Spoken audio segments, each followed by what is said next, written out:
Hard hitting vlogs. Hello viewers, भाई आज के हमारे वीडियो का टॉपिक है अमेठी लोकसभा सीट। दोस्तों, अमेठी में बीजेपी कांग्रेस के बीच असली खिलाड़ी तो समाजवादी पार्टी है। अगर अखिलेश ने कैंडिडेट उतारा तो किसका बिगड़ सकता है गेम। दोस्तों, गांधी परिवार का उत्तर प्रदेश के अमेठी और रायबरेली से भावनात्मक रिश्ता है। रायबरेली में सोनिया गांधी लगातार चुनाव जीत रही हैं, लेकिन बगल की अमेठी सीट का सियासी रंग बदल गया है। 2019 के चुनाव में राहुल गांधी को स्मृति ईरानी ने शिकस्त देकर गांधी परिवार के अभेद्य दुर्ग माने जाने वाले अमेठी में भगवा लहरा दिया था।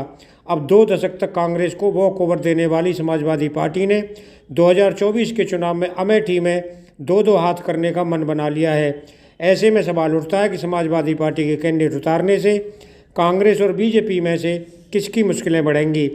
दोस्तों, समाजवादी प्रमुख अखिलेश यादव रविवार को अमेठी पहुंचे थे, जहां उन्होंने 2024 के लोकसभा चुनाव में अपना प्रत्याशी उतारने के संकेत दिए।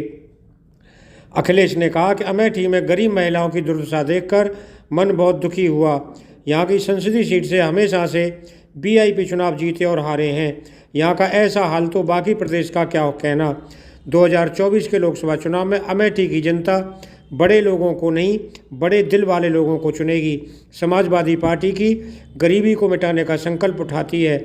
इसके साथ ही उन्होंने मौजूदा सांसद स्मृति ईरानी पर निशाना साधते हुए कहा कि आगामी लोकसभा चुनाव 2024 में सिलेंडर वाली सांसद को चुनाव जरूर हराना। दोस्तों, अखिलेश यादव 2024 के लोकसभा चुनाव में अमेठी संसदीय सीट से अपना प्रत्याशी उतारते हैं तो दशक के बाद चुनावी मैदान में समाजवादी पार्टी होगी। 1990 के बाद सपा ने अमेठी सीट पर कभी भी अपना प्रत्याशी नहीं उतारा था। राहुल गांधी को अमेठी सीट पर वॉकओवर देती रही है, लेकिन अब कांग्रेस हार चुकी है और बीजेपी काबिज है, तो अखिलेश यादव आगामी 2024 में अमेठी सीट पर भी चुनाव लड़ने के संकेत दे रहे हैं। समाजवादी पार्टी अपने गठन के बाद सिर्फ अमेठी लोकसभा सीट से 2 बार चुनाव मैदान में उतरी थी, जिसमें पहली बार 1998 में शिव प्रसाद कश्यप ने तो 1999 में कमरुज्जमा फौजी ने सपा से किस्मत आजमाई थी। समाजवादी पार्टी के दोनों ही उम्मीदवार अमेठी में कोई खास करिश्मा नहीं दिखा सके थे। इसके बाद से समाजवादी पार्टी ने कभी भी अपना कोई भी प्रत्याशी नहीं उतारा। दोस्तों, 2019 के लोकसभा चुनाव में राहुल गांधी के अमेठी से हार जाने के बाद सारे सियासी समीकरण बदल गए हैं। स्मृति ईरानी बीजेपी से सांसद हैं और केंद्र में मंत्री हैं। राहुल की हार के बाद से गांधी परिवार का अमेठी से मोहभंग हो गया है। पिछले 5 सालों में राहुल गांधी गिनती के 2-3 बार ही अमेठी गए हैं। कांग्रेस अमेठी में लगातार कमज़ोर होती जा रही है, तो समाजवादी पार्टी को अपनी जड़ें जमाने में कामयाबी मिली है। दोस्तों, अमेठी की सियासत में कांग्रेस की राजनीति जमीन धीरे धीरे खिसकती जा रही है और समाजवादी पार्टी बढ़ रही है। अमेठी लोकसभा क्षेत्र में 5 विधानसभा सीटें आती हैं। 2022 के चुनाव में अमेठी और गौरीगंज से समाजवादी पार्टी अपने 2 विधायक बनाने में कामयाब रही थी, जबकि सलोन सीट पर बहुत ही मामूली वोटों से हार गई थी। बीजेपी अमेठी में अपने 3 विधायक बनाने में सफल रही थी, लेकिन समाजवादी पार्टी ने उसे तगड़ी चुनौती दी थी।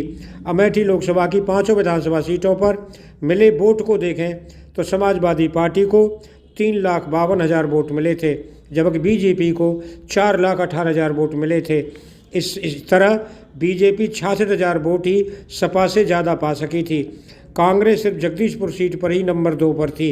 इसके अलावा उसे 2.25 लाख के करीब वोट मिले थे।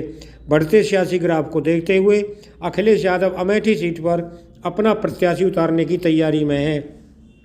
फ्रेंड्स, अमेठी लोकसभा सीट के जातिगत समीकरण को देखें तो दलित और मुस्लिम वोटर निर्णायक भूमिका में हैं।